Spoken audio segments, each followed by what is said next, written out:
Welcome to Subject to Power. I'm Elle Kamihira. A little bit of a warning. This is a bit of a monster episode. It's much longer than usual, and it's totally my doing. I just couldn't stop asking questions of my guest, Anna Zubnina. Anna is a strategy and executive director at European Network of Migrant Women. You'll hear a lot more about that in a minute. And in this position, she knows firsthand the realities and complex challenges that migrant and refugee women face in Europe.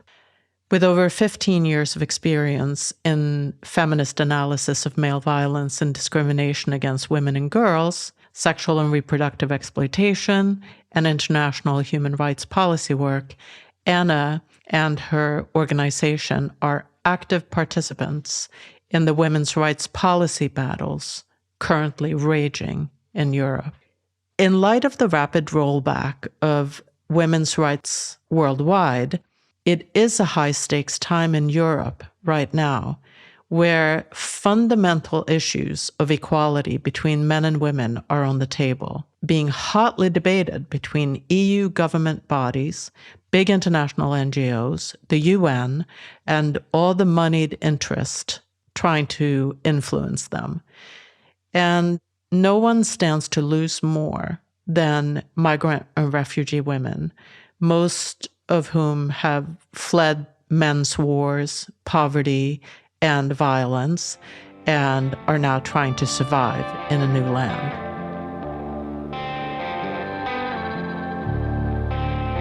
So maybe first, tell me a little bit. Oh, you smoke.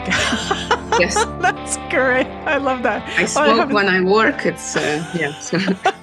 That's great.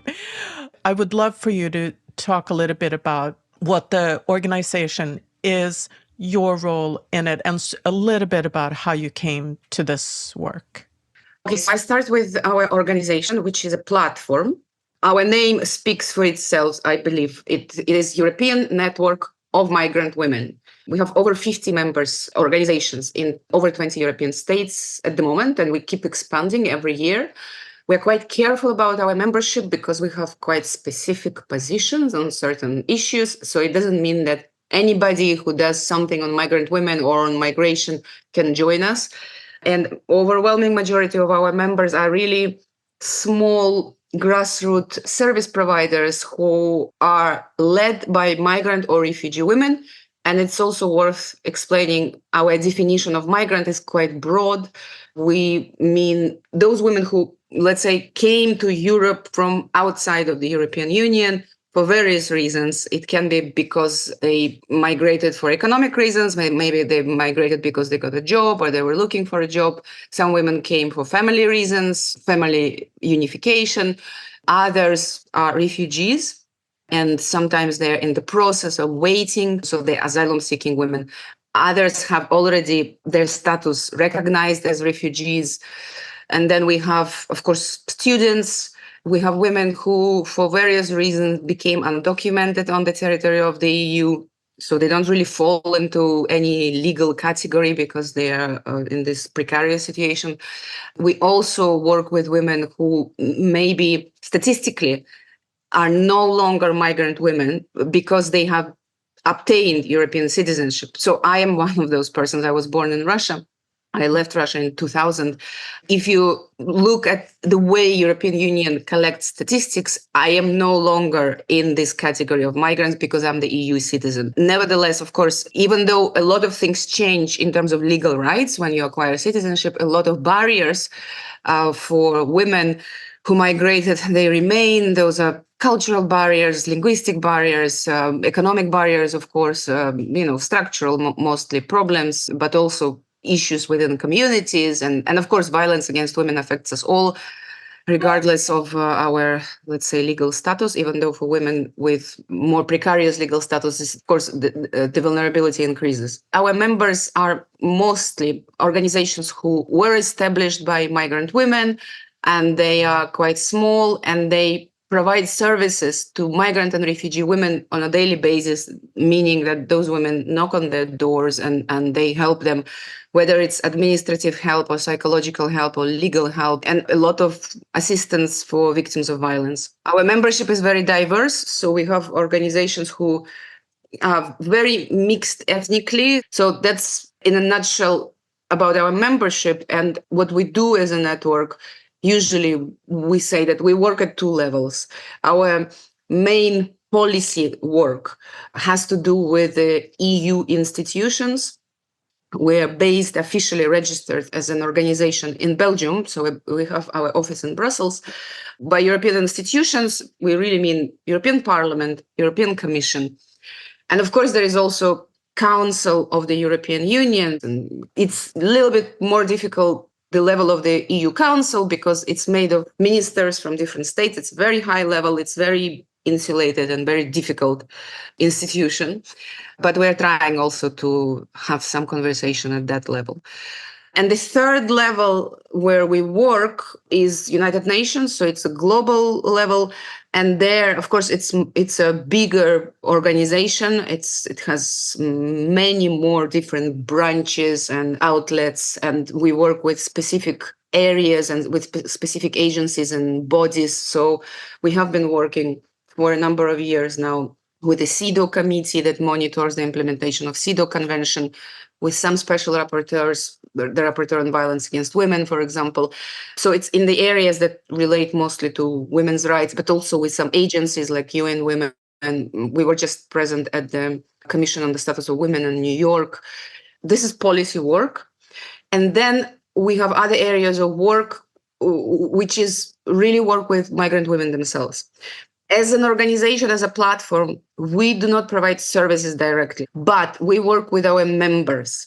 And that means that we work with sometimes individual migrant women, feminists, sometimes with organizations. We try to organize collective actions. We bring our members together, depending on the priority, whether it's certain form of violence against women, like prostitution or surrogacy or female genital mutilation or forced marriage, or it can be a specific project. It depends on priority, on the context, on the current strategic plan that we have. But yeah, this is who we are. Perhaps it's important to know about us that unlike some other migrant organizations, more generally, we're explicitly feminist. We're quite proud of the fact that we're led by migrant and refugee women. We're not one of those organizations who say, oh, we work with migrant women or for migrant women. We're really represented by migrant women in the leadership structures. We have policies about it. Our membership are migrant women. We're very diverse. It's also the point of pride for us because, again, speaking about diversity, it's a very popular and fashionable word right now. For us, it's not a matter of something that we put in our reports. It's really the nature and the character of the network. But with one underlying fundamental principle that we are feminists and we work from the universal women's rights perspective. We do not accept any forms of cultural relativism or justification that, some women should have or may have a little bit less rights because they were born in this and that culture or this and that religion. So we're secular. And myself, it's not maybe less interesting story. I started working in the network since 2017, I think. I joined first as a chair at the time. I was elected the chair of the network. And it was the period when we were really building the network, even though the network is over 10 years old. It was formalized as a legal entity in 2012, but it existed for a while as just a collective of migrant women organizations without any specific kind of activities or strategic plan or funding for that matter. So this is when I joined the network, and then we started kind of structuring and restructuring and formalizing certain processes. So it's been a lot of work, and this is where we are now. And I have a team. First of all, we're very much horizontal organization. We're not a hierarchical organization, unlike many other big European platforms. For us, the direct contact with our membership, with migrant women, is extremely important. Not only we get all the information on a daily basis, and we exchange ideas and we work really together. And a lot of initiatives, spontaneous initiatives in the network, they're really initiated by our members who come to us and they say, okay, there is this happening, this crisis, we need to respond to this. And so this is what we do as a network. But also it is really for us to say we're migrant women organization, migrant women platform, and go to policymakers and present certain issues. It's our moral obligation to be daily informed by the women on the ground. That gives me a great overview. Thank you. So I want to try to paint a picture of the refugee crisis in Europe. How many people? Where are they from? What's the breakdown between women and men, and when did it really start? Yes. Okay. So because you yourself use inverted commas when you speak about the crisis, I think it already answers half the question. Because if we really speak about the crisis, then we can, of course, pinpoint historically and say, okay, this is the moment when the crisis started. And to some extent, we can speak about certain moments. Like, of course, it's undeniable that, Russia invading Ukraine resulted in a huge displacement of many millions of Ukrainian people, mostly, of course, women and children who were living and still living Ukraine. It has a concrete date. And from that point, we can count real numbers of refugees coming from Ukraine. In the same way, maybe we can speak about the war in Syria. We can speak about the takeover of Afghanistan by the Taliban. This is when we had massive exodus of Afghan women, Afghan activists, and voluntary and involuntary, because sometimes women really had to flee. A lot of those women are still literally stuck in the neighboring countries in Pakistan or Iran. So despite those kind of waves and certain historic moments, I mean, generally it has been going on for a couple of decades in Europe. Migration is not a new thing per se.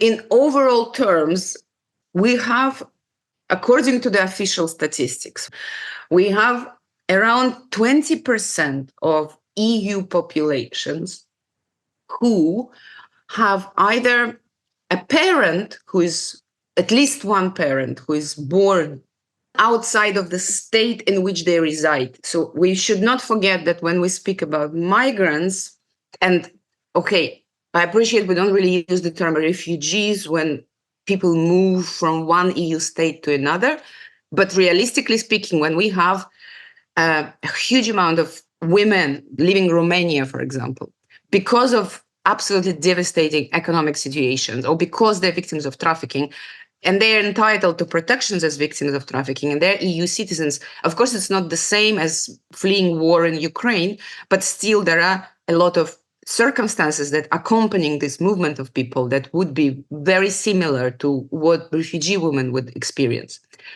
So in the European Union right now, we have 20% of population who have at least one parent born in another state, with 70% of them being born outside of the European Union, or they are themselves born outside of this state. So we're speaking really about 1/5 of the EU population.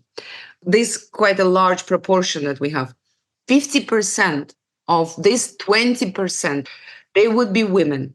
But in some groups, the ratio would be different. For the Ukrainian refugees, of course, we have overwhelming majority, between 70 to 90%. They are really women with families, women with children, mostly it is women.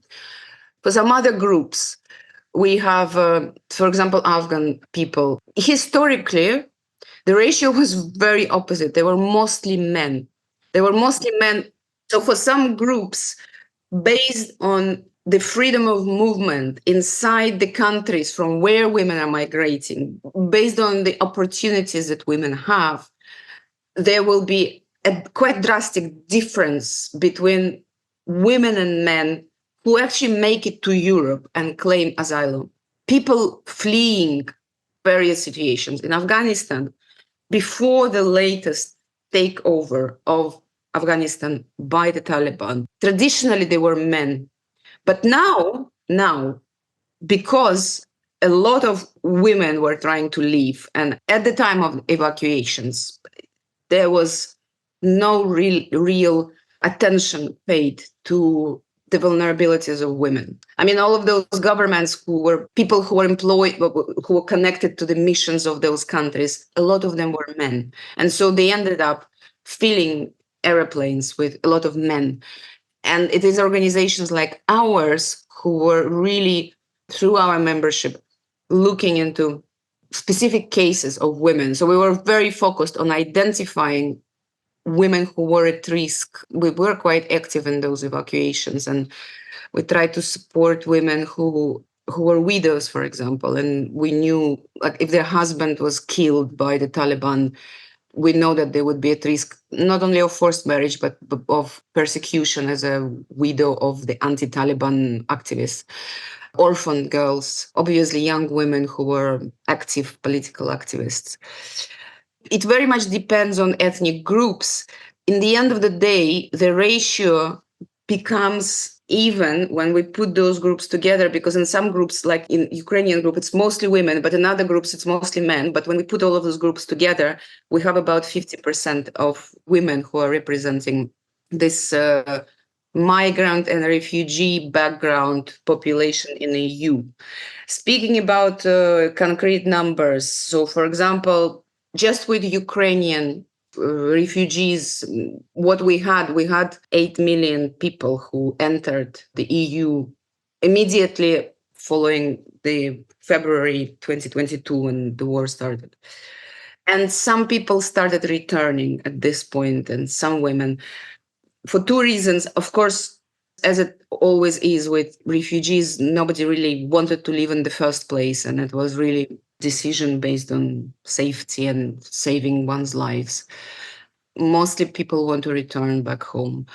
But also, it's because in many instances, they didn't find what they were looking for in Europe, despite, I have to say, a really strong solidarity, both from at the institutional level, at the European Union level, and at the state level of many countries, and at a very personal level of EU residents.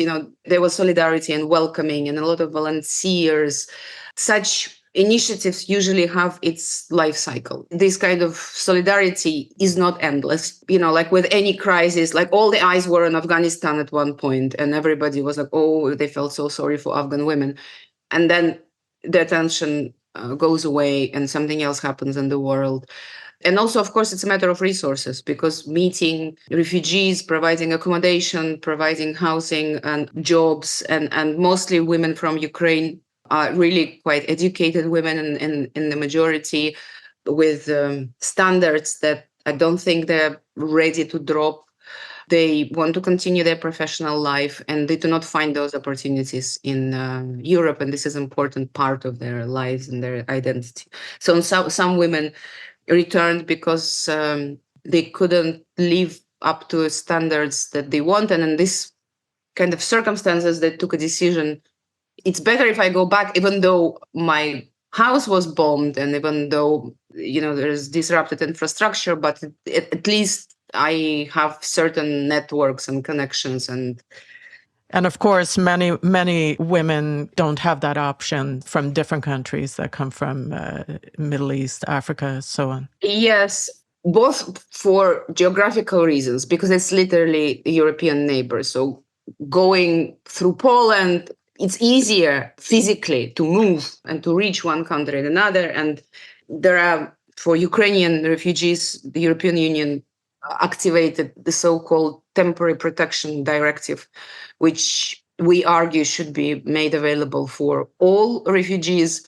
But speaking about women who come from countries, let's say West Africa, the women who need to travel through entire Africa first to reach the Northern Africa, and then with absolutely tremendous risks and abuse. I do not know one single woman who really made this journey and reached Europe successfully, that there is no some kind of abuse element in this whole journey that happened.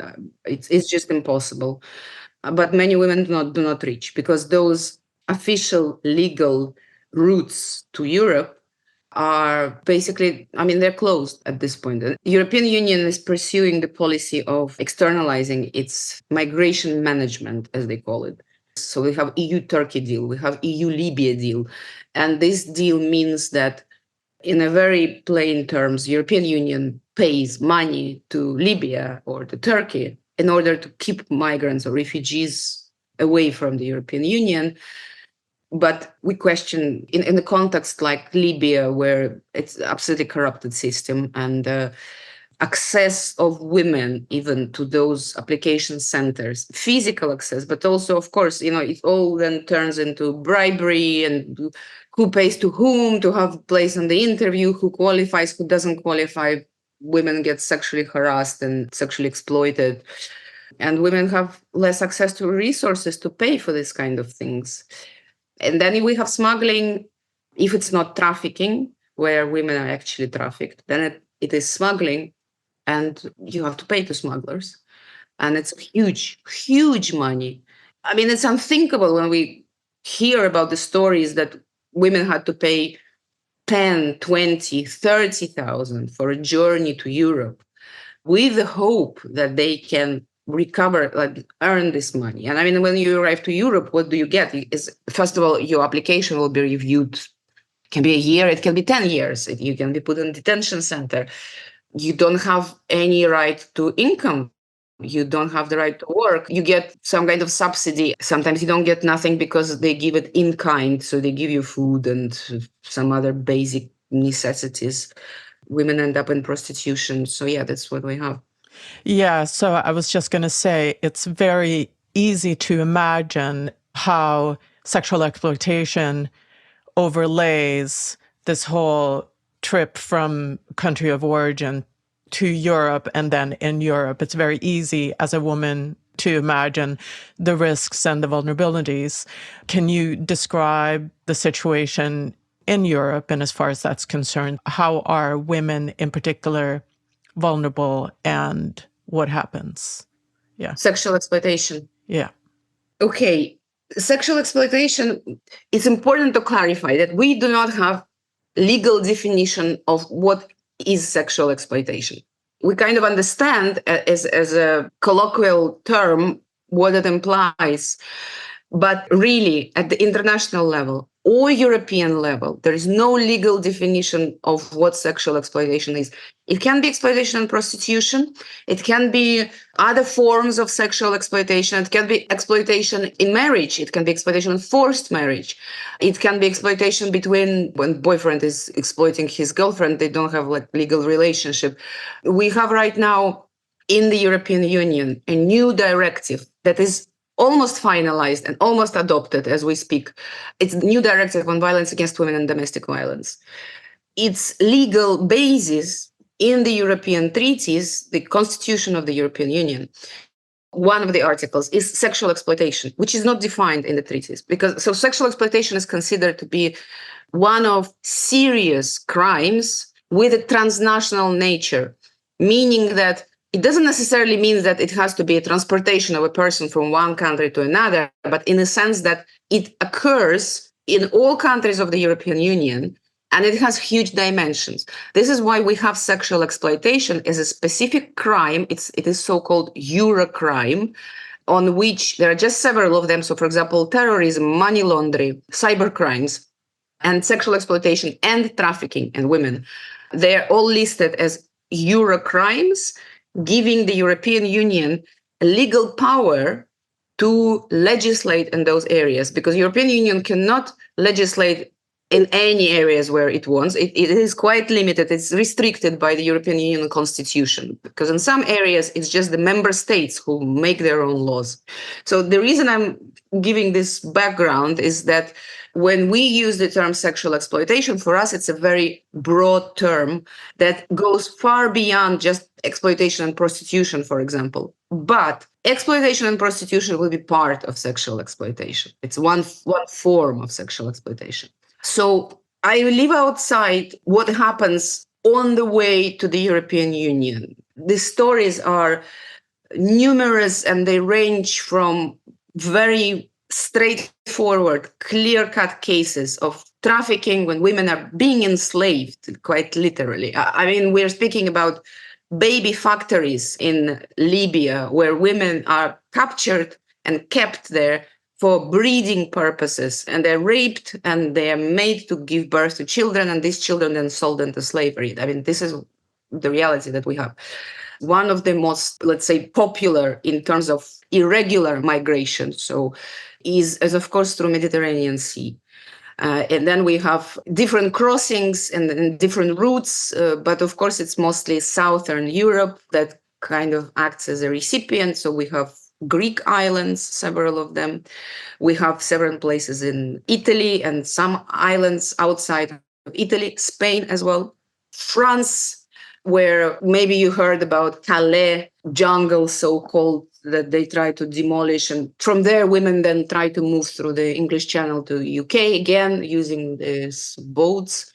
And then we have some land routes, for example, through Turkey to Greece, where people walk, or through, on the border with Belarus and Poland. This is another area where right now they're trying to install walls and fences, and people kind of camp there in forests. So in all of those routes and entry points, of course, there are women. We can take it for granted. Whenever there is a woman without a family, and by family, we really mean male members of the family, so a husband or older brother or a father, she's an extreme vulnerability to all forms of violence and exploitation. And it is important to be very honest about the fact that this exploitation does not happen just, as she arrived, and then exploitation starts by some third parties who come here and there. It happens among those groups who migrate, who move. So the stories of women being harassed by their own peers in the group with whom they travel, they're extremely common. Very often women fall in the situation of dependency because basically they're being lied to by men in terms of, it's like an arrangement that those men offer to them. I will be your protector. If you just stay with me, then nobody will hurt you. And women are being asked to pay for certain protection that those men provide by having an unwanted sex with those men. Of course, this is sexual exploitation and it is sexual violence. What is also connected to all of those stories is that women cannot report this because ultimately it is somebody who is acting as your protector in a way, and you don't want to expose another community member. But also there is a lot of stigma and shame, and it can actually result in persecution and even killing of those women. We have these situations, but we also have situations within families as well. I mean, we know that the first place where women are at risk is our own homes. And it's no different for refugees. A lot of the time, women are exploited. It's not necessarily commercial sexual exploitation. They're not pimped maybe to other men, but these dynamics of sexual exploitation are present within families, within communities. Very often, young girls are exploited. And we have unaccompanied minors. So this is where the ratio is really significant, because until recently, at least, the ratio in unaccompanied minors was 1 girl for 9 boys. We ask, okay, why this is happening? And the answer is, first of all, of course, families are not sending unaccompanied girls. So they would send, let's say, a 16-year-old boy on his own with the hope that he will reach Europe. Very rarely they would do it with a girl who is alone. But it's not always possible to make those choices. Sometimes actually the family decides you have to go, you have to flee, because if you're staying here, you're going to be raped, you're going to be forced married. So you may be better chance. And families give condoms to girls on their way to Europe because they know that they will be raped.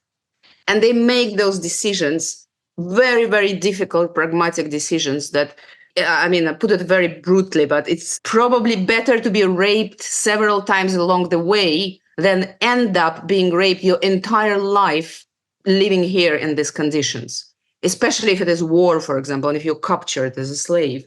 This is what happens. And then when women arrive to Europe, so we have this different names for those locations where refugees kind of entry points.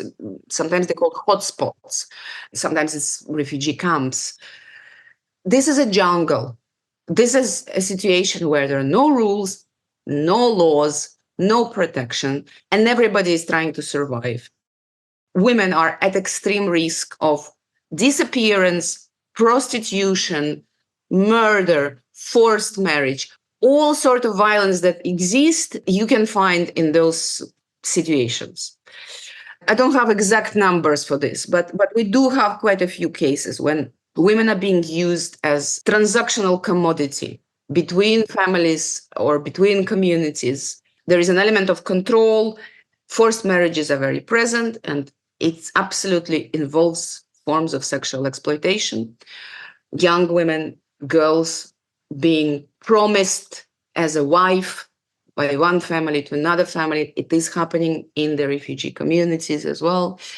And sometimes they're being pimped in an environment where the standards for human dignity and the standards of living, where there's no safe spaces, when the food is horrible, when you can be thrown out anytime, when there is overflooding in those tents and people are getting used, and the level of violence, there are also intercommunal clashes that happens in those refugee camps. What happens is that trading in women gives a relative power to a very disempowered group of people, and mostly it will be men. What we observe very often in the refugee communities, men lose their status of either a breadwinner or somebody who is in charge, the head of the family, somebody who can protect their family. All of those stereotypes, because very often it's not true to start with, because very often it is women who are actually providing for the families. But it is the status that men have. With this migration that they lose, they don't have a job that they were doing, they don't have the social connection, they don't have the communal status because the community does not exist. And they're not afforded the same status by the local people. You're just some refugees coming, God knows from where, stealing our jobs and so on. So it has a strong psychological hit on men's collective mentality and personal mentality. And as it often happens, when men are destabilized and threatened, they take it on the closest to them, who happen to be their wives or their daughters. They need to exercise more control over women to compensate for the lack of control and the lack of power that they experience in this process of becoming a refugee or migrant. This reality that you're describing is coming up against our Western neoliberal ideas about prostitution, and it's a complete cognitive dissonance. You have a quote in one of your papers where you say migrant women survive prostitution the way you survive famine, natural disaster, and war. And so, the Western notion versus the reality of choice, of consent, contrasting the reality you're describing with what they meet in Europe. Well, to be honest, I think every woman who is in prostitution, she is surviving prostitution rather than working in it. It's just, of course, when I wrote this article, I was speaking about migrant women. And the reality is that in Europe, statistically, in the system of prostitution, whether it is brothels, official legalized brothels like in Germany or in Belgium and Netherlands, or it is street prostitution, or it is some hidden underground forms of prostitution, the overwhelming majority of those who are sold there are migrant women. This is a statistical fact. In some cases and in some countries, it is 99% who are migrant women. Now, those migrant women may be not necessarily all coming from Nigeria, which is a specific group where we have some regions in Nigeria where whole villages have been trafficked.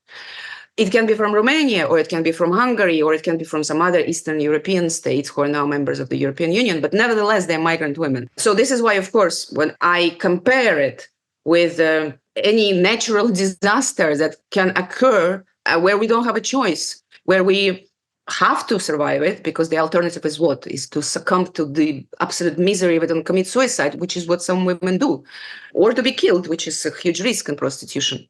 The whole discussion of choice and consent is really, in our analysis, is derailing of what really is at stake, is the context in which this abuse happens. It's not a question of the personal choice that women make. It's the question of what kind of choices they're offered, what kind of options exist in their life and in the society that they're actually permitted to make a choice. Of course, boiling it down to the notion of personal choices is, for us, avoiding looking at structural problems. It's very clear. We are not particularly in favor of slogans, my body, my choice. I mean, I appreciate it at a certain level, and when it comes to abortion rights, and, I understand the history of it. But this is not something that we would ever apply in the structural analysis. And in analysis of any issue, whether it's surrogacy, whether it's prostitution, or any other forms of sexual or reproductive exploitation. And when it comes to consent, it becomes even more interesting, because choice is not really a legal category. You don't find it in laws, but consent is. And it has been there for a very long time. It's very entrenched in the EU, but also global legislation that has anything to do with human sexuality. And of course, we know when the question is of human sexuality, it's really about women's sexuality, because nobody cares about men's sexuality, and we don't have laws governing men's bodies.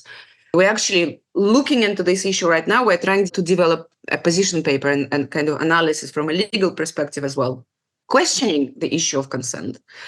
My understanding that consent as a concept, of course, it was born, let's say, in the context of Greek democracy, and when people consent to being governed by somebody who issues a decision or take the decision on their behalf. I mean, this is what we do when we vote, but this is what we also do when we go to a doctor or disclose our information and sign some forms. Those are important things that we consent to. Of course, what on earth this has to do with sexuality is a question that we can only answer from the perspective of women being treated as objects that belong to men. And even though we obtained legal rights and we became independent subject under the law, laws in many ways didn't change. There is this relationship of how we understand democracy and how we understand the relationship between different people or different structures and how we make the informed decisions. But it is not applicable in our analysis to sexuality and sexual relationship, which, of course, we argue have to be based on mutuality and mutual desire and female desire, which historically has been completely erased. And when we have in laws the notion of consent present in every law on violence against women, well, not every, I mean, we're now kind of progressing from force and coercion-based laws to consent-based laws. And it is being viewed as something very positive. And to some extent, it is maybe a better option rather than having to prove that you did scream, you did fight back, and there was a physical force used against you and you tried to resist, and therefore this constitutes rape, versus you just not agreeing without involvement of physical force. It might be a better option in some circumstances, but it is in no way satisfactory to describe sexual relationship. And of course, we all know that's not how sex happens. I don't come to you and say, hey, do you agree to have sex with me? Yeah, I agree. Yeah, okay, I consent to have sex with you. I mean, that's not how it works. And this is what is used, of course, in the debate on prostitution. And this is where it becomes particularly problematic, because the commercialization, the making of a sexual act into a transaction, the notion of consent becomes particularly problematic because it really opens a wide door to kind of solidifying in law sexual relationship as a transaction rather than as something that occurs between hopefully two individuals, and not 25 at a time. Or a human function. Yes, and as human function is especially important in terms of surrogacy, because here the discussion is exactly the same. It's either human function or human capacity, female reproductive capacity, and ultimately it's female sexuality. And a lot of those who argue in favor of legalization of prostitution or defining it as a sex work, they find it absolutely unproblematic. So you have several countries in Europe that have fully decriminalized prostitution of every sort. And then you have large NGOs like Amnesty International and Human Rights Watch who staunchly defend this and wants it to be sort of the law of the land across EU, yeah?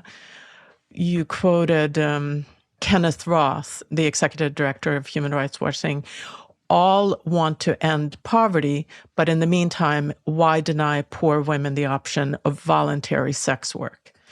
Yes. Which is very representative, I think. Well, it's a very convenient argument. As I said, in Europe, the overwhelming majority of persons exploited in prostitution are migrant women.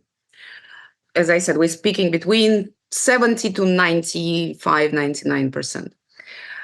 Of course, it's not just that they're migrant women. Not every migrant woman is exploited in prostitution. They're poor migrant women. They are migrant women without documents. They're migrant women who have lost their legal status. Maybe they were domestic workers and they lost their employment and they ended up on the street. They're migrant women who are homeless.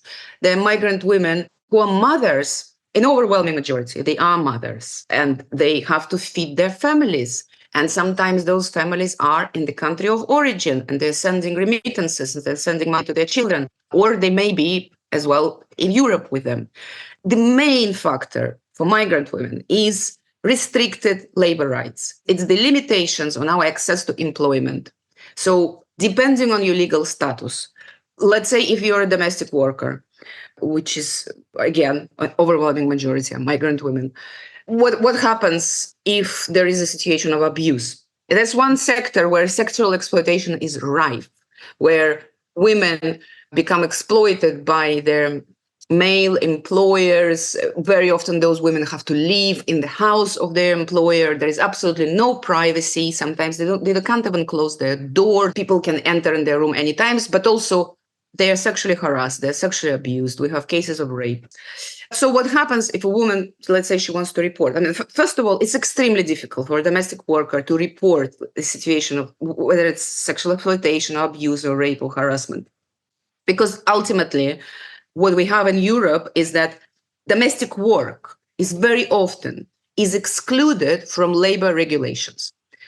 And that's because domestic or care work historically has not been seen as work, and it doesn't need salary and it doesn't need any regulations and labor standards and so on.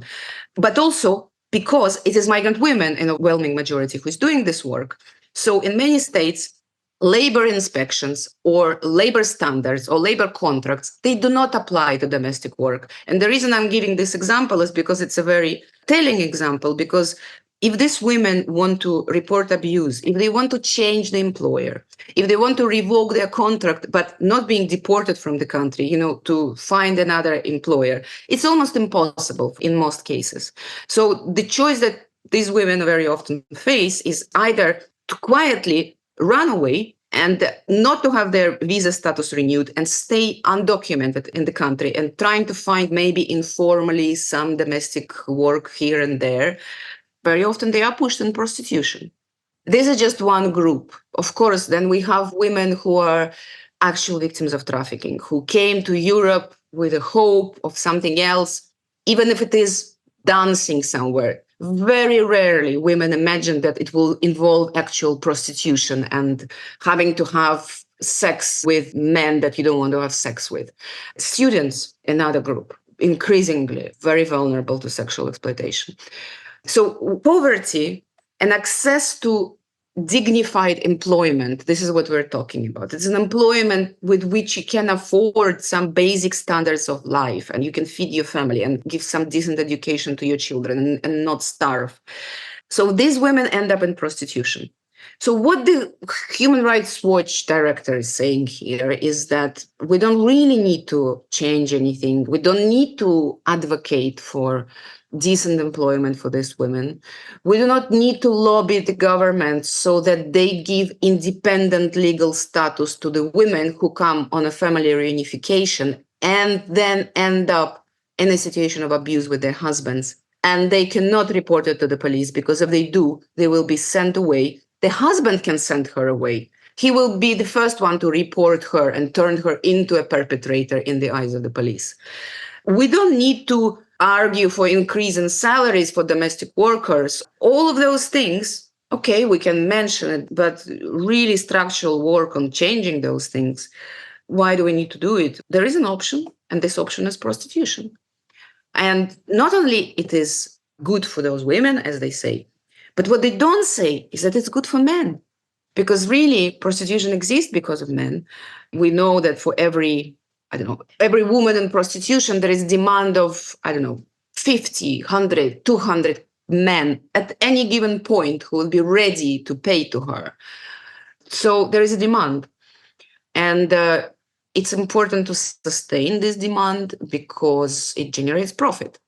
And this profit is not for migrant women. Migrant women do not really profit. No migrant woman becomes rich in prostitution. The only story that we have, we hear them from our members every day. We hear absolutely devastating stories, broken life. Not only women do not become rich, they become indebted. They develop obviously post-traumatic stress disorder, substance abuse, suicidal tendencies, women unable to form basic relationship because their trust is so damaged. I was interviewing women who, mostly from former Soviet Union republics, be it Moldova or Ukraine or Belarus or some countries like Tajikistan and Uzbekistan, who are in prostitution right now.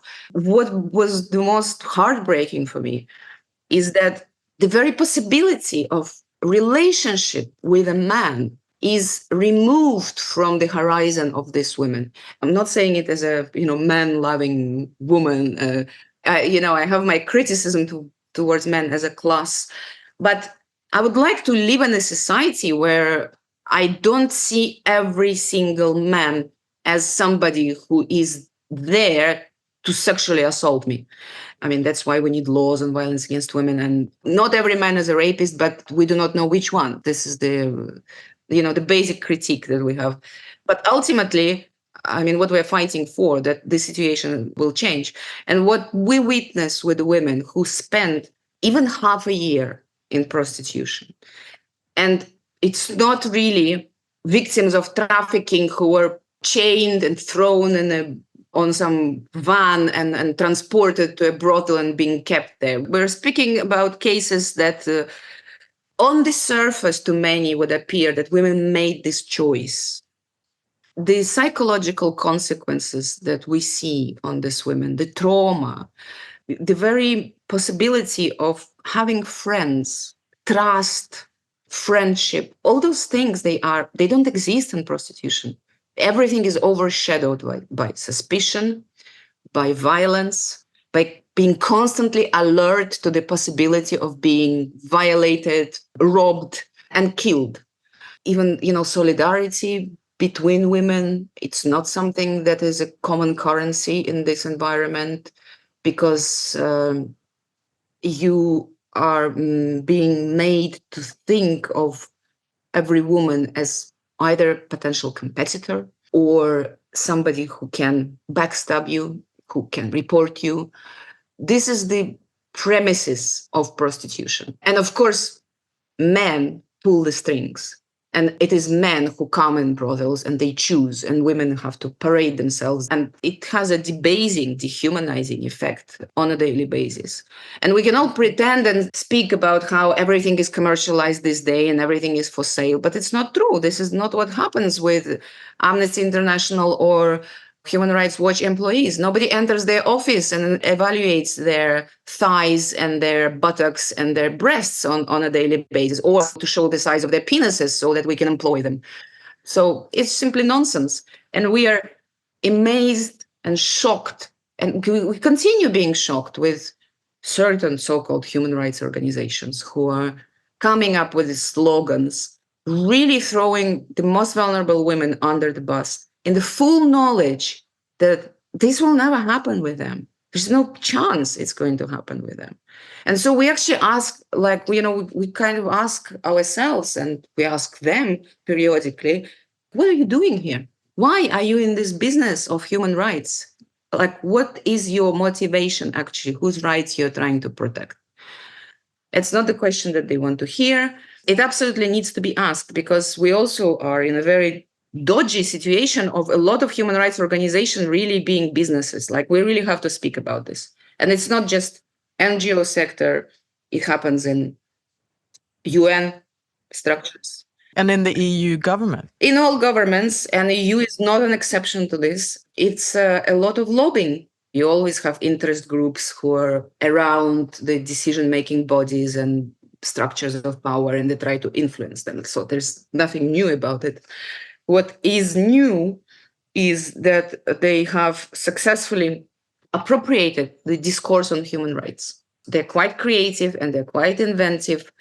And of course, to some extent, I can take my hat off, because it's like thinking, okay, what would I do if I had to protect this financial interest, or is an industry, sex industry, or surrogacy industry?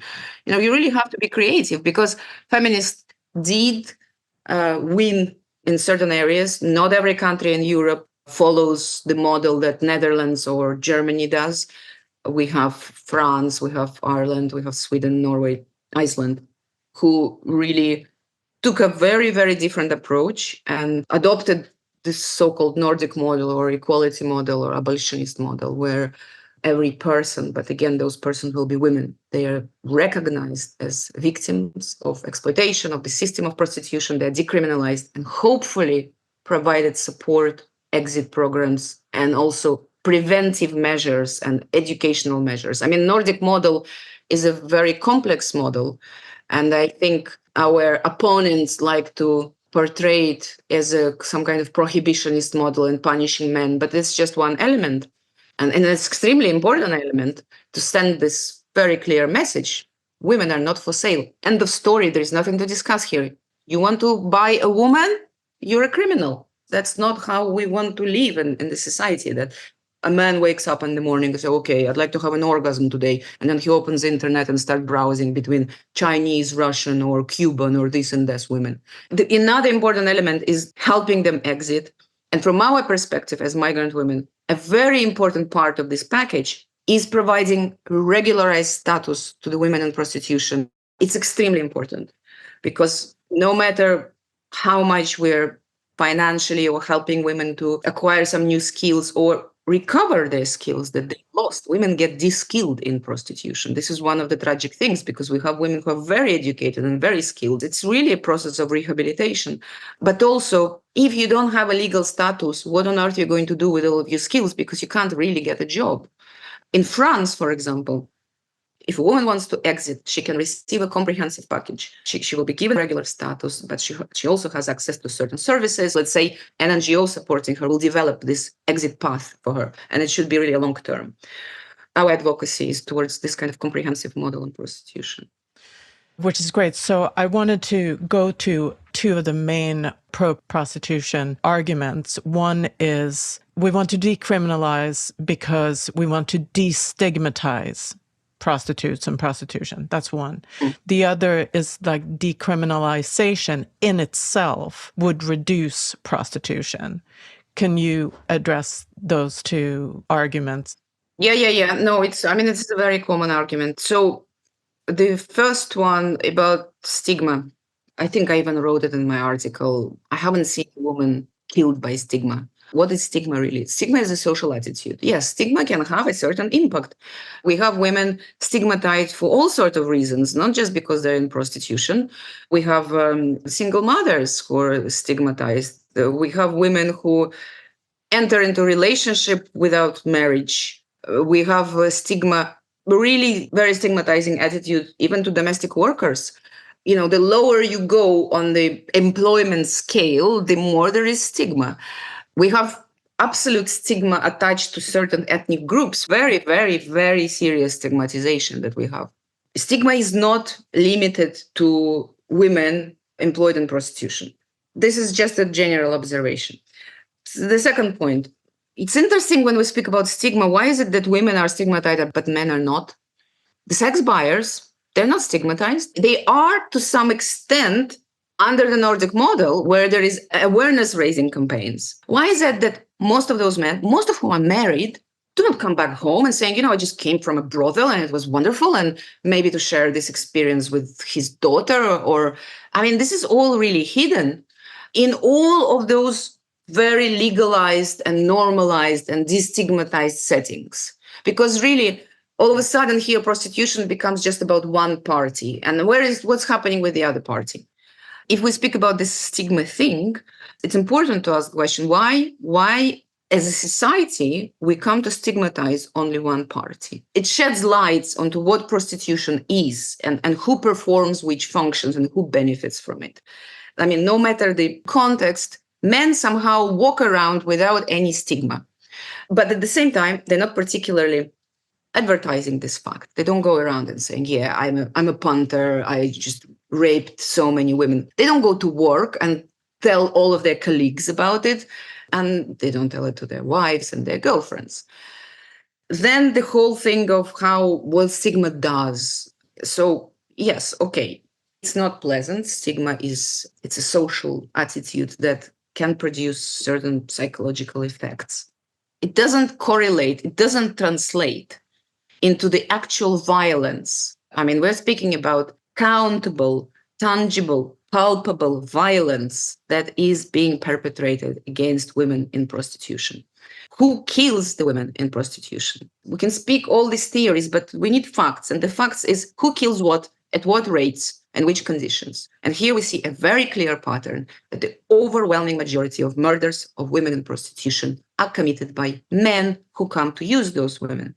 What stigma are we talking about? And of course, it happens. We just had 2 weeks ago 3 women in Vienna brothel. This is a perfectly legalized environment. They have there, it was the Asia Salon, something like this.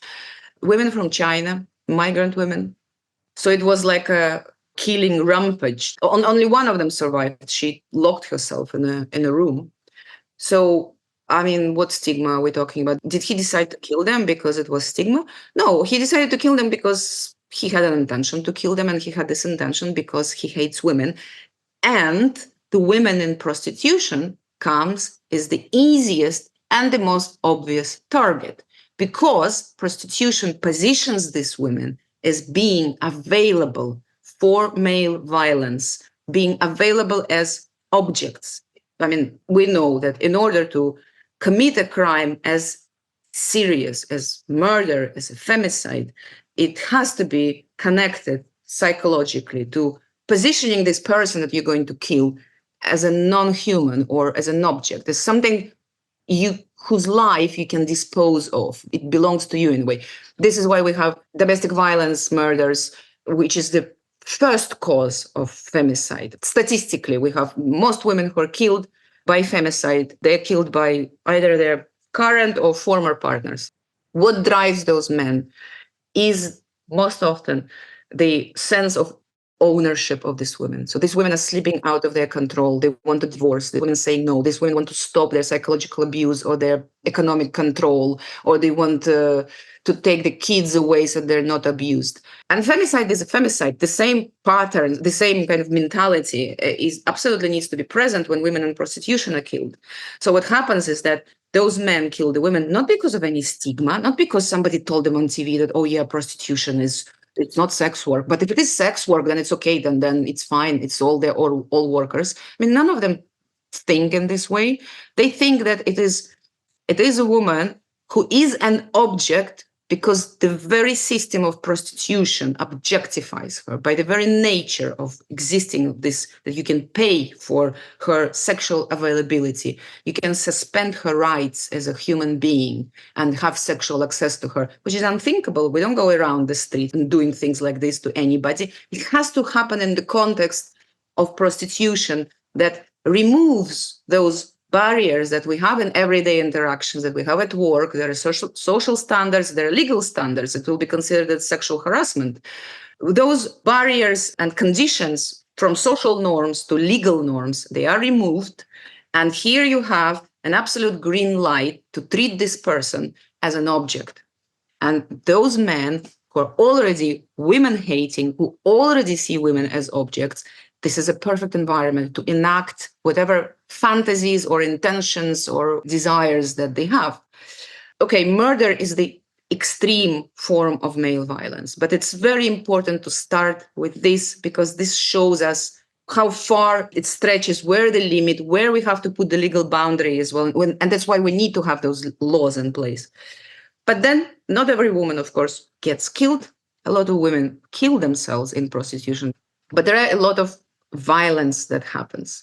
Of course, the very act of prostitution is violence. The very act of having to suspend your sexual rights and have sexual acts with somebody that you otherwise do not desire in any way, and it happens only because you're in the situation of being prostituted, and this is a buyer.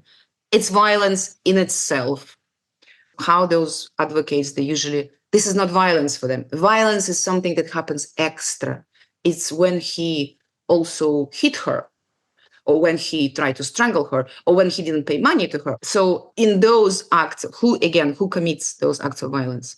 Again, it's the buyers. But what is important to remember here, in these circumstances where we have, whether it's legalized prostitution or semi-legalized, like in some countries, you can engage in acts of prostitution, but under certain conditions. It has to be in a specific area. So we have this very peculiar, very hypocritical system that on the one hand says, it's a perfectly normal job. We call it sex work. We advertise it on TVs, on buses, that says you want to have a big bang for 15 euros. You can have this, and that, and there is a menu. So it's like going to a grocery store. It's just so normal. But yet, you cannot do it in this context or in that context, because, there are also some rules of morality, and we don't want really our children to see it. So there are certain conditions, there are certain moral standards, and I don't find anything remotely bad about using the word moral, because, the entire legal system that we have, it is based on certain moral principles. It's impossible to disconnect our legal standards and laws from ethics and moral standards that we develop as a human society. Like, we have rules that prohibit incest. It's to protect human dignity, really. Yes, and human dignity is a very important aspect in all of this, because in the European law, at least, but also in the international law, human dignity comes on top of most national constitutions, at least in the West. The word dignity comes one of the first, and we are all born equal and free. And human dignity, the standard formulation, it's inalienable. It's something that you cannot infringe on human dignity. You cannot, pinch a bit of human dignity because you want to self-organize as sex workers. This is a kind of a primordial, fundamental principle that defines us as humans. I appreciate that there are certain interpretations in what we understand as what kind of fills in the concept of human dignity. Because apparently for Germany, their model on prostitution, it is derived from the article in the Constitution that speaks about the right to personal fulfillment or something like this. So this is how they justify the legislation on prostitution. Whereas in French law, the Nordic model is precisely derived from their constitutional article on dignity. What the law recognizes is that The act of prostitution violates human dignity. It violates it by violating the principle of non-commodification of humans. And going back to this aspect of stigma, first of all, decriminalization means basically leaving the pimps to do whatever they want to do. This is what decriminalization is. It's like we don't want to regulate it. They want to just like leave us alone to do whatever we want to do. There should be no rules about it. And in a model like this, we do not have any proof whatsoever that this somehow reduced stigma, because there's no way to measure this stigma. There's no way. What we look at, we don't look at some abstract stigma. We look at, as I said, violence. Who kills whom, for what reasons, for what motivations, and under which legal models. New Zealand, number one. Their levels of murders. This is decriminalization. This is like a Wild West, a total jungle where everybody does whatever they want and women are not protected. And nobody even counts how many women are abused and what forms. Mostly feminist researchers are collecting this information. It doesn't affect the level of violence, the decriminalization. And if we argue that stigma causes violence, then it's a self-defeating argument, because decriminalization does not improve the situation. But ultimately, we can't even make this connection between stigma as some kind of social attitude towards exploitation and prostitution and the level of violence.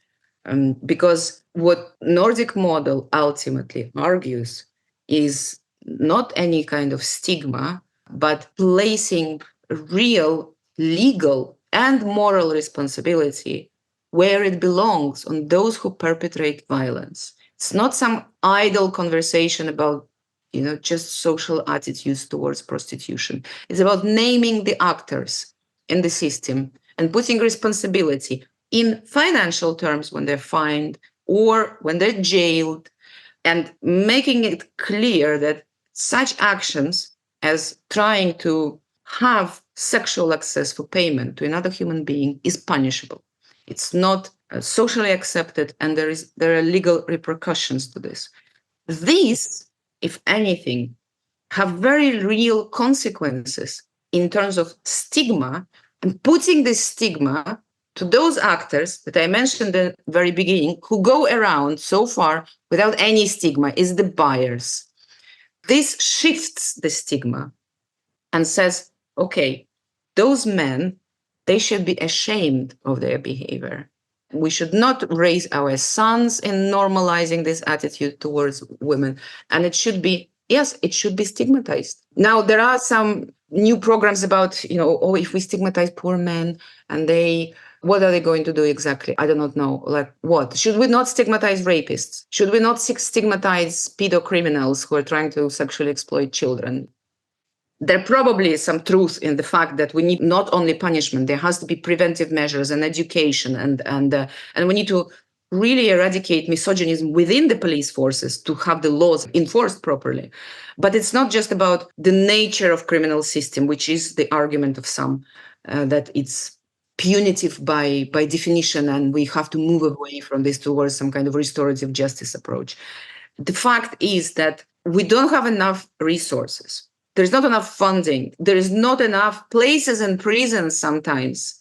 There is not enough management in prison. So what they're now doing is saying, okay, wait a minute, let's not put everyone in prison. Well, we don't have places in prison anyways, and there's nobody to manage and there's no funding, but we're not going to say this to anyone. What we're going to say is that let's try to manage those men and their behavior in a different way. Let's try to restore them. Let's try to educate them. It's not that we're against education, as I said, per se. It's an important aspect. But also, there is a lot of minimization that happens in this discourse of moving away from punitive measures towards some kind of restorative measures as a side effect of this. Because first of all, a lot of people who take on these initiatives, they are not experts in male violence against women. They don't understand the structural relationship, patriarchal relationship between women and men, and the nature of male violence and male oppression.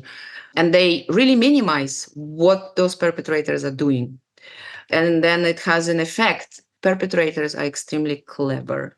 They usually are very manipulative men, and they play the system, and they play those people who are trying to support them, and they act as very restored and they're released on bail and they're released earlier, and then we find them committing the same crimes again. Actually, there was no actual restoration. What we usually hear from these proponents of decriminalization, because a lot of those organizations who are doing, for example, harm reduction, they go into street prostitution or into brothels and they distribute condoms and some gels that women can put on their vagina so it doesn't hurt when they're being raped and stuff like this. It's not to diminish the work of some organizations, and some of them may do a good work in the limited context, like where it is decriminalized. It's very difficult to be abolitionist. So you really have to go with this harm reduction approach, even to be able to access those women and to do other work like helping women exit. But a lot of organizations do not want women to exit. They don't even ask women if they want to exit. There is nothing that they can offer apart from making the life of those women a little bit more bearable. And in this sense, I mean, women are already doing this. Yeah, that's why they're using drugs. That's why they're drinking. That's why they're taking heroin. That's why they're dissociating. It's a way to cope. It's in a way to reduce psychological harm that the act of prostitution inflicts on them. And so others maybe do not come with heroin to them, but they come with condoms. But it's the same kind of attitude. But the question that we ask, and they really can't answer this, do you want this to end? And if you do want this to end, if you don't see it as a problem to start with, then why would you want this to end? We want this to end because we see it as violence. If you do not see it as violence, but if you see it as a normal job, like most of them are not interested in ending or even reducing this, because why would you want to reduce it? Like you have to recognize some harm in this to have some measures aimed at reducing or maintaining the size of this industry rather than expanding. If it's perfectly normal, then just let it grow. And according to Human Rights Watch, have more migrant women there, and it's all wonderful.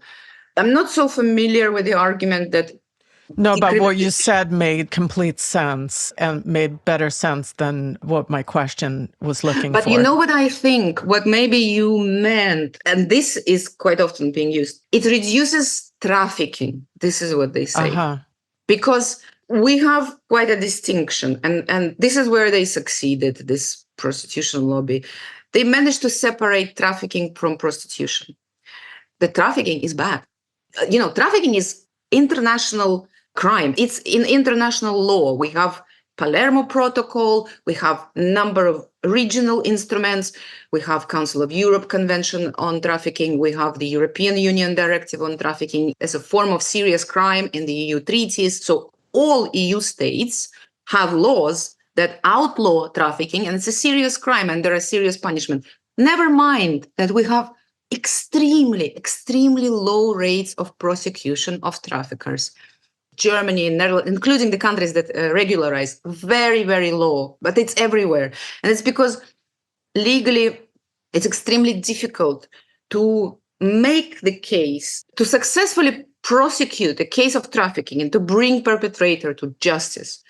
It's a very long process that starts with making the case as a case of trafficking. And the case of trafficking has to satisfy several criteria that has to be all interconnected. There has to be a transportation from point A to point B. It doesn't need to be cross-border, but there has to be some kind of movement. There has to be an intention to exploit this person at the end of this movement.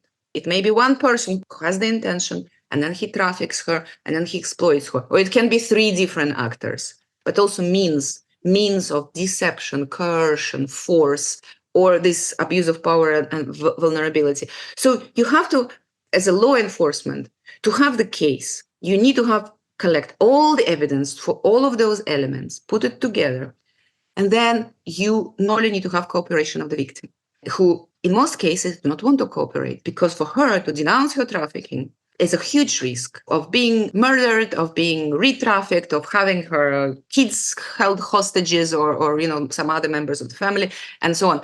But there has to be some sort of collaboration from the victim. You can't really make the case if the victim the victim left. This is why a lot of cases stop. They open the case, they know the perpetrator, they know the trafficker, they know the exploiter, and then woman said, no, I don't want the case to go forward. I'm too scared. I'm leaving. She goes back to her country. Let's say you never hear from her again. The case is closed. It's very, very common pattern.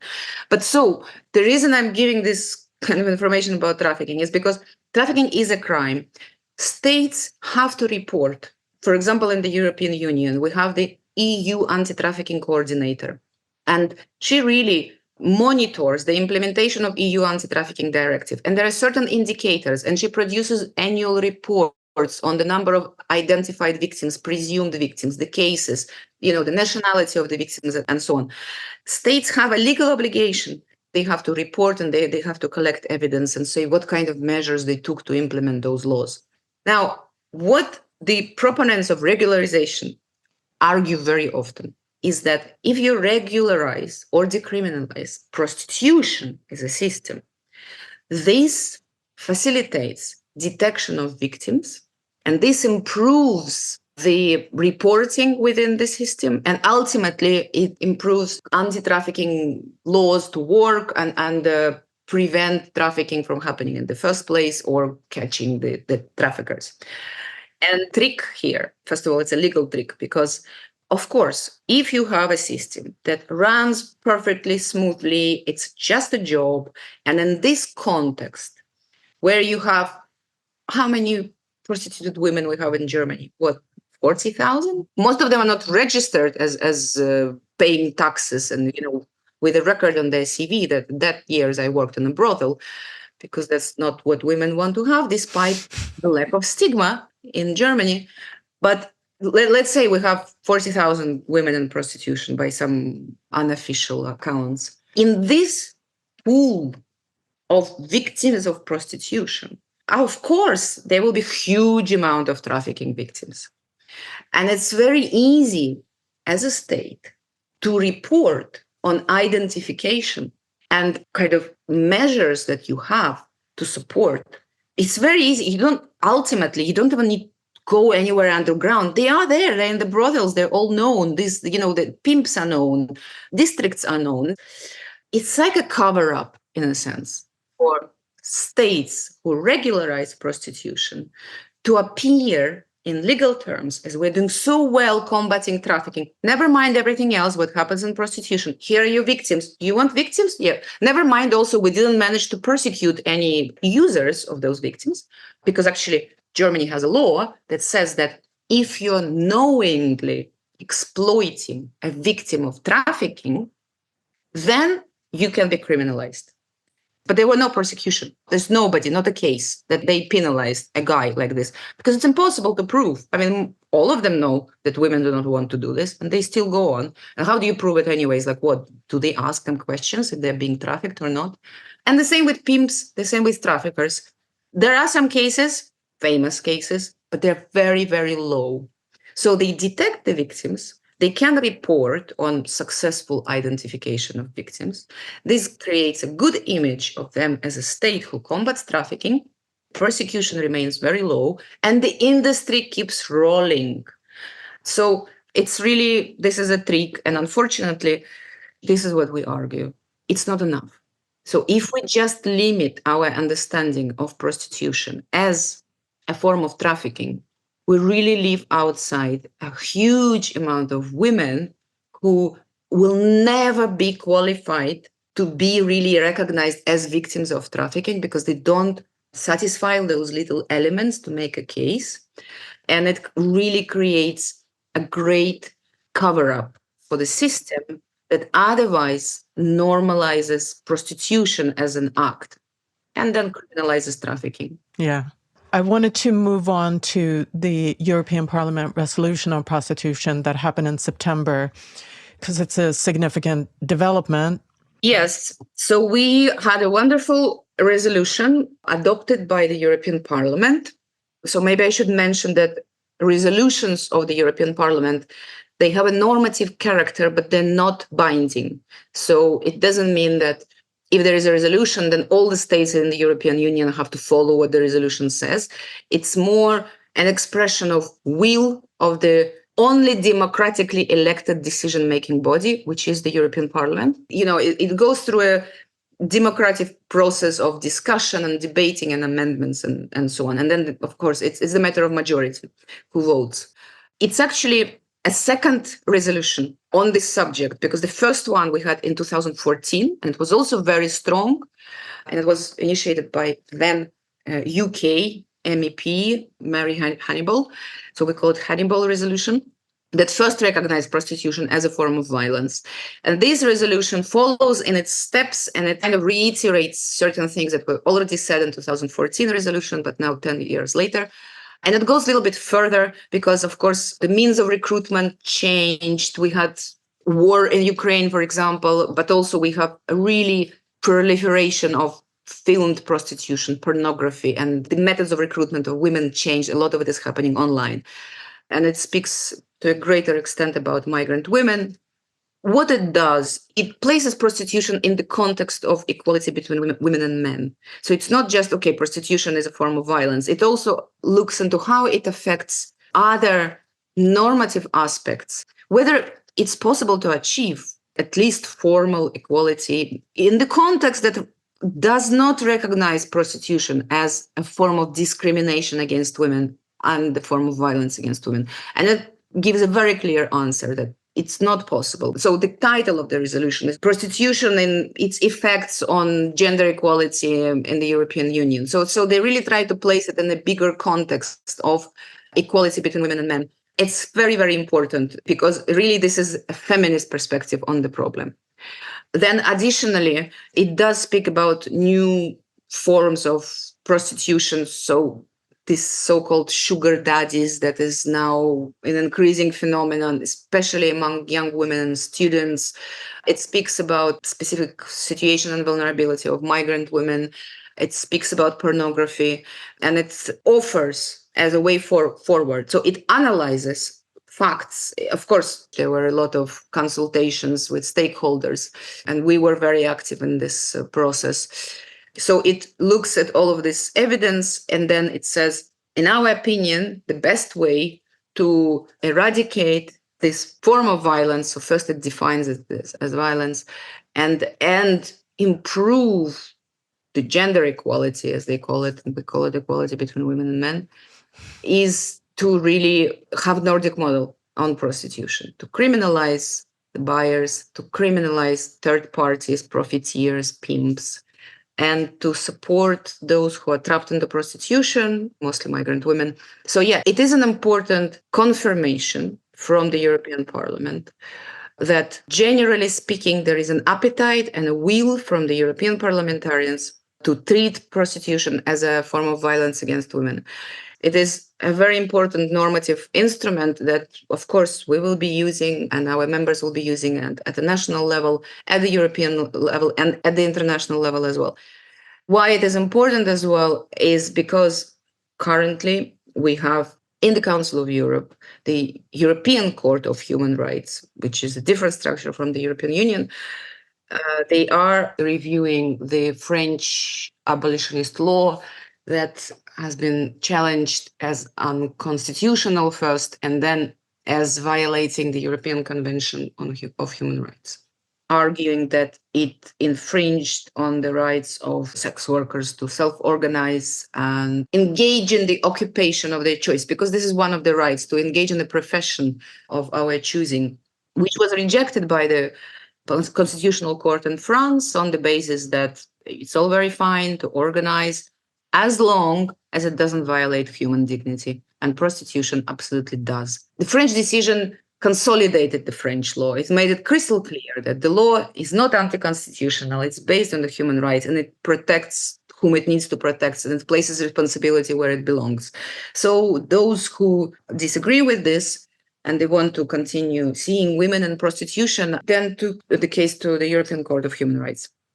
To our disappointment, I would say, the case was admitted. So they saw a kind of a merit in the case, that there are some arguments that they believe that deserve attention of the court. And it is being reviewed right now.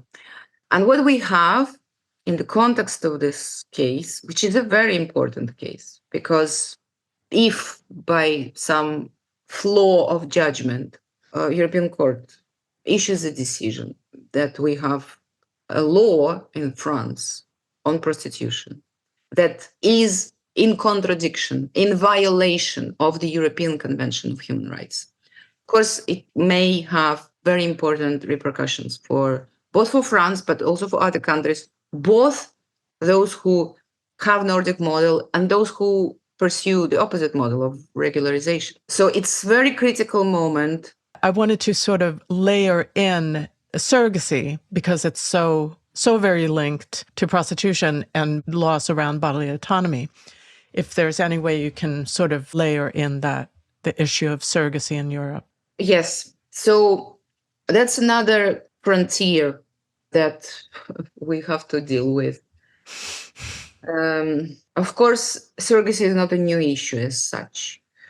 I mentioned earlier, we have in countries like Libya actual baby breeding factories. But this is a traditional surrogacy.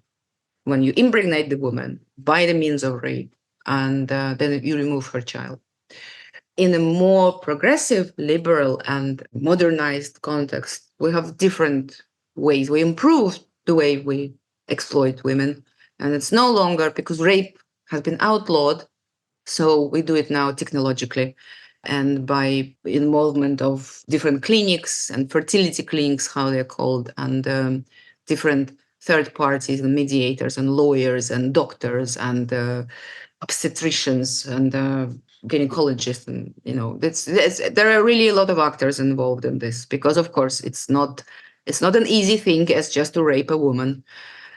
And you need to have legal knowledge to circumvent the laws because at least now, all EU states, they criminalize commercial surrogacy. It's not possible. But there are very strong moves. In many states, they start with, let's decriminalize altruistic surrogacy. First of all, they need to have a distinction. And so here is exactly the same pattern as we see it in prostitution that I was describing earlier. Trafficking versus prostitution. Bad, good, or okay, force by choice. So they create this separation, legal, conceptual. And once you create this separation in law, and you can only do it if you start by normalizing and decriminalizing and legalizing altruistic surrogacy, this creates the division. This is already half the job done. Because first of all, you open the door just to the practice itself, whether it's commercial or not, doesn't matter. Because in the end of the day, there is no difference between altruistic and commercial surrogacy. Because unless it is some fairy tale scenario, which they like to promote, and there was this woman and she already had 5 kids, but she loved giving birth so much. She just can't stop giving birth. And then she was looking, how can I give birth to help somebody? And then she found this poor couple who couldn't have children. And then she feels so happy.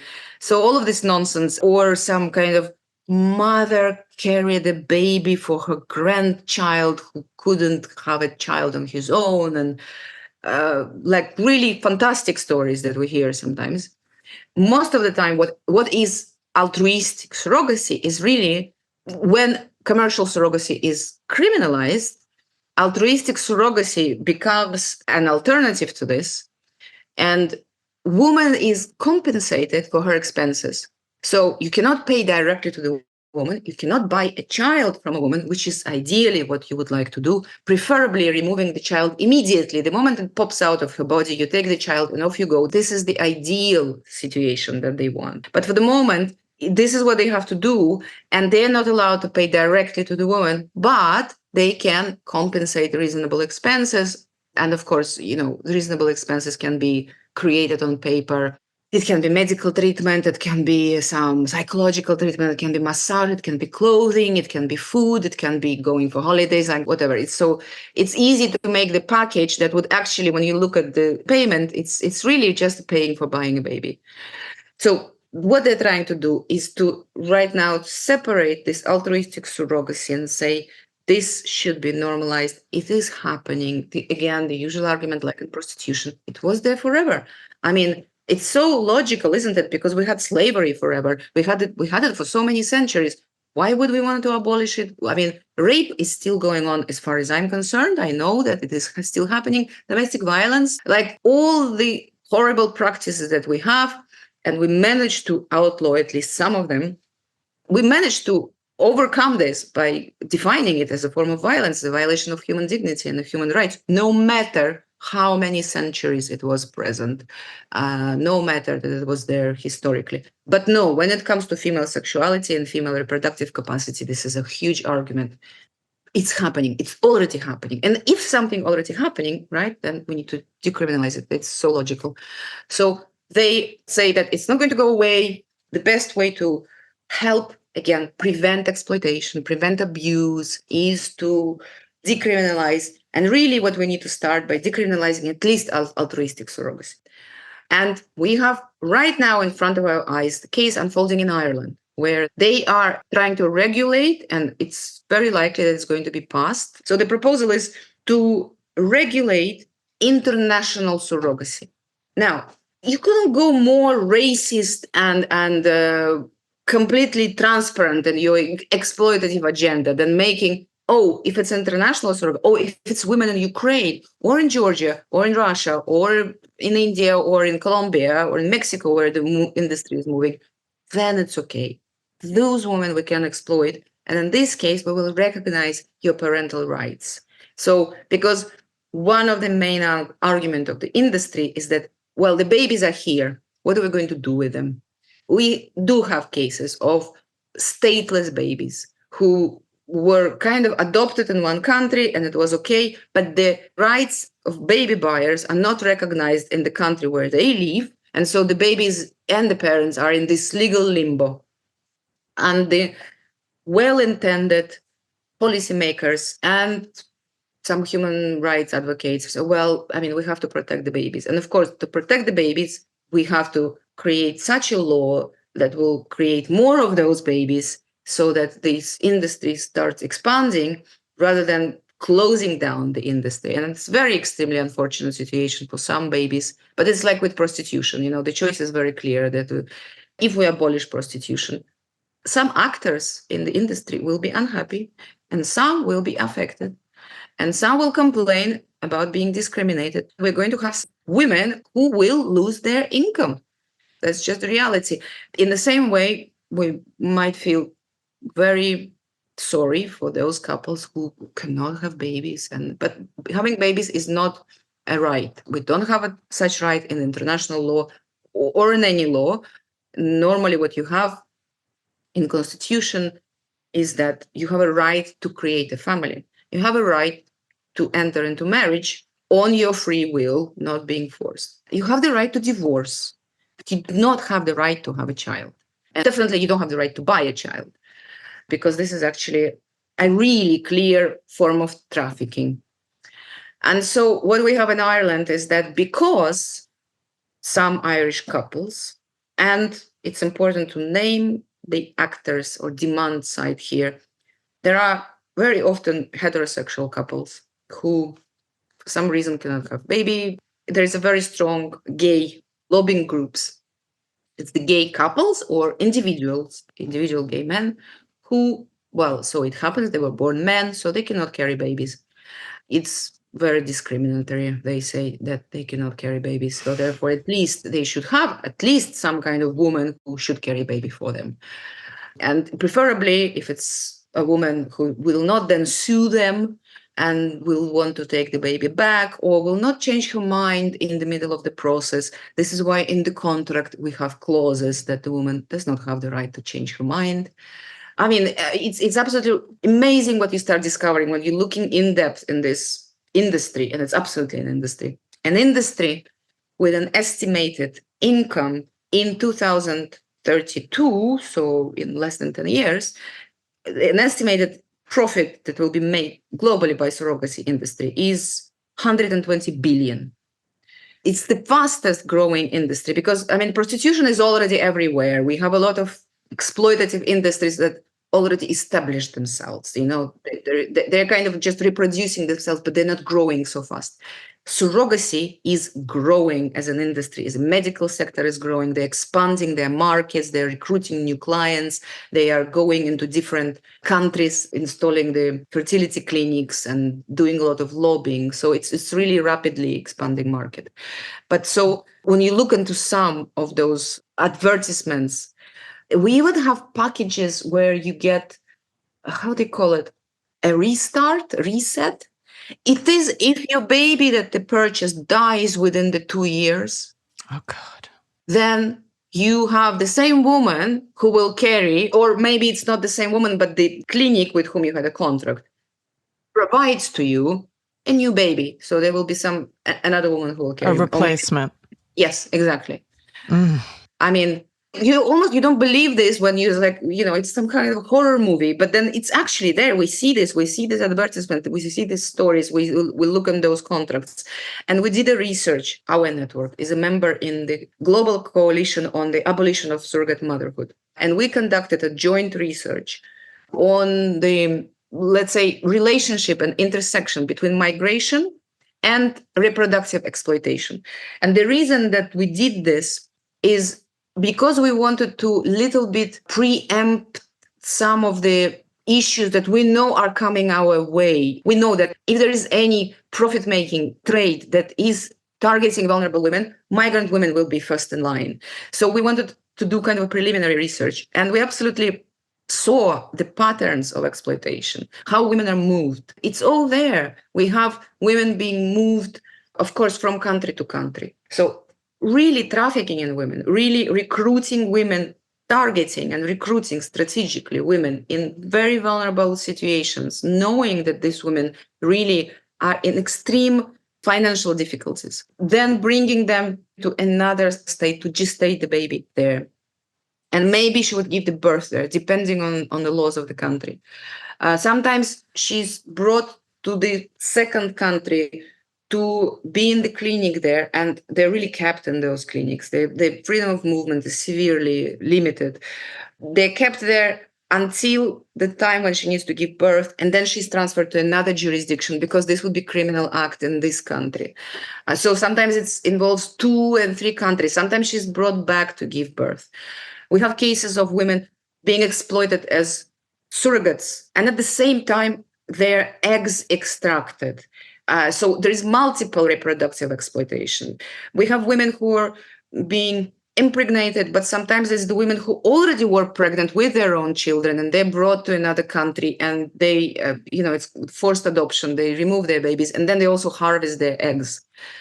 We have women in prostitution who are exploited in prostitution, and then they also exploited in surrogacy. And then we have cases that are a little bit opposite.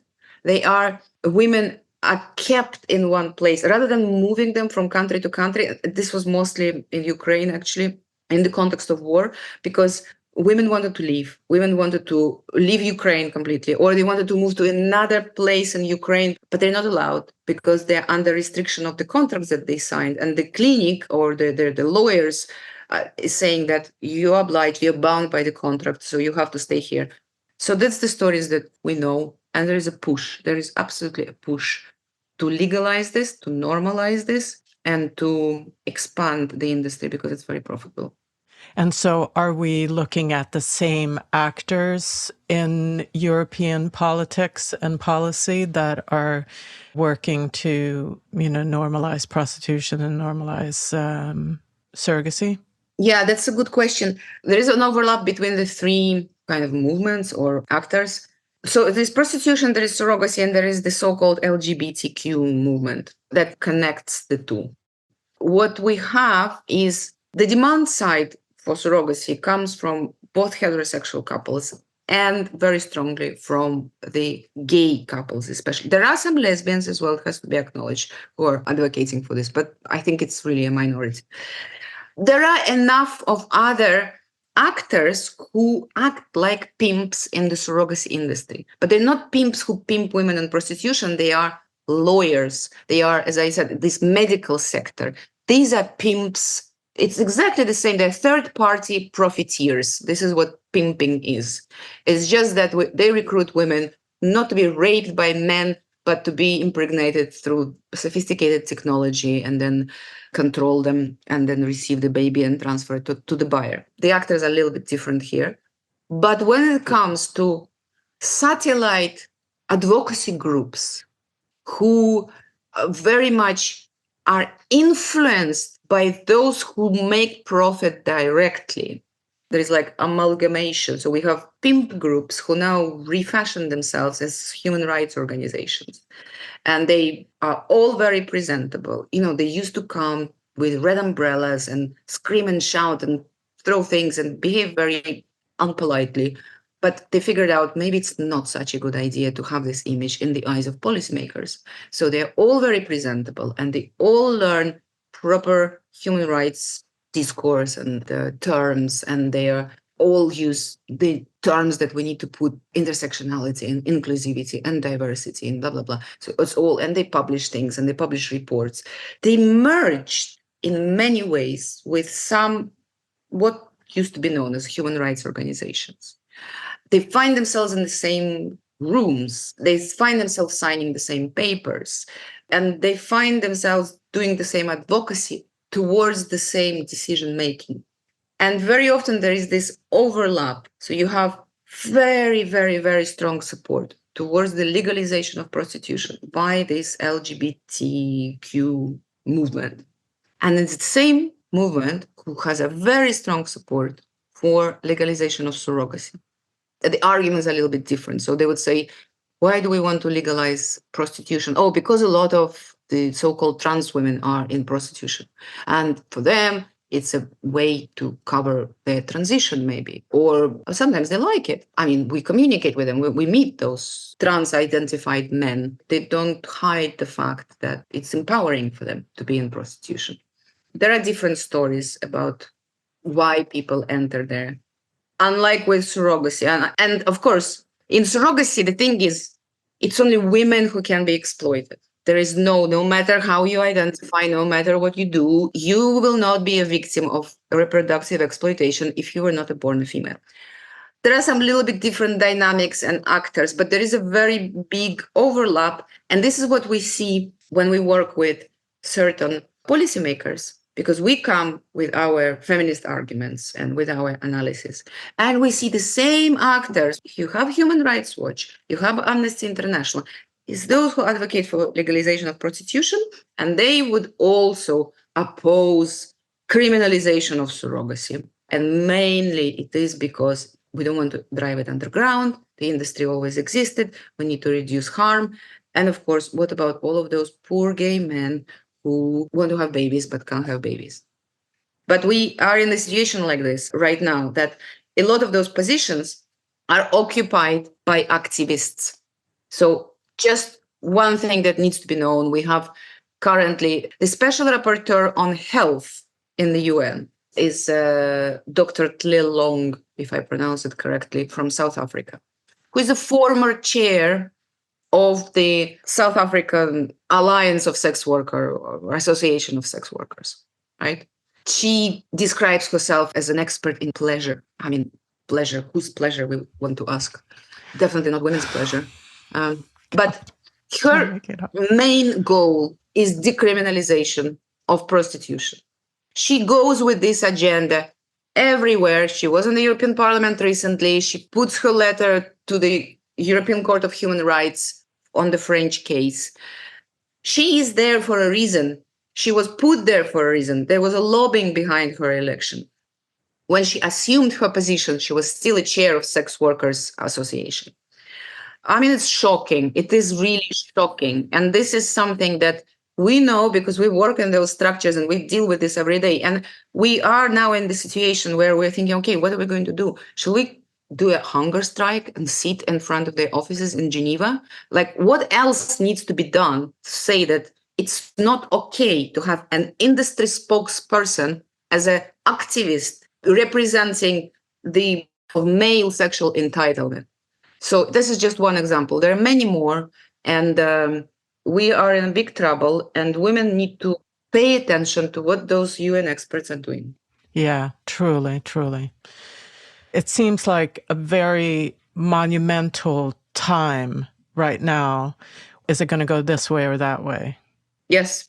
And the reason we have this backlash is because we want a lot. And those patriarchal forces are very scared. So we need to keep pushing.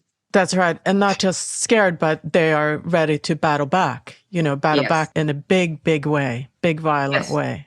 Yeah. And I think the tragedy of the current time is that we have really backlash from all sides. So we really have this rise of far right, whatever, like really traditional conservative, traditionalist forces. And then this complete abandonment of really fundamental human rights on behalf of those who are supposed to be our allies.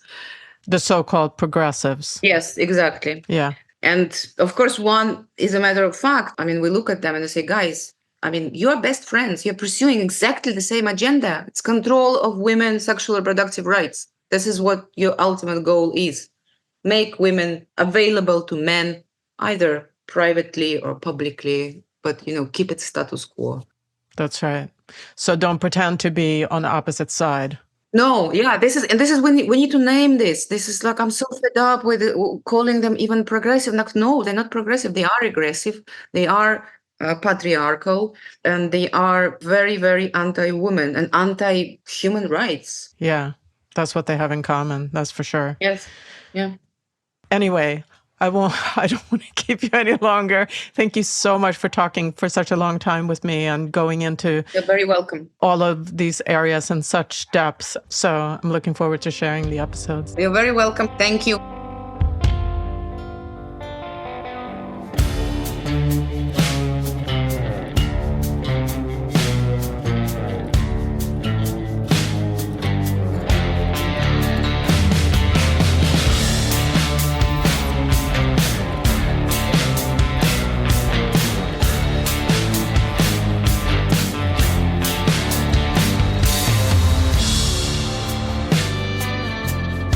Thank you for listening to Subject to Power.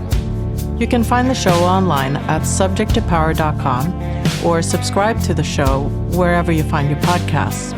I'd love to know your thoughts on these conversations, so please drop a note on the website or find us on social media. The best way to support the show is to rate and review Subject to Power on Apple Podcasts. It really helps other listeners find us. Subject to Power is written, hosted, and produced by me, Elle Kamihira. Audio engineering is done by Jason Sheasley at Abridged Audio. Cover art by B. Johnson, and music by Beware of Darkness.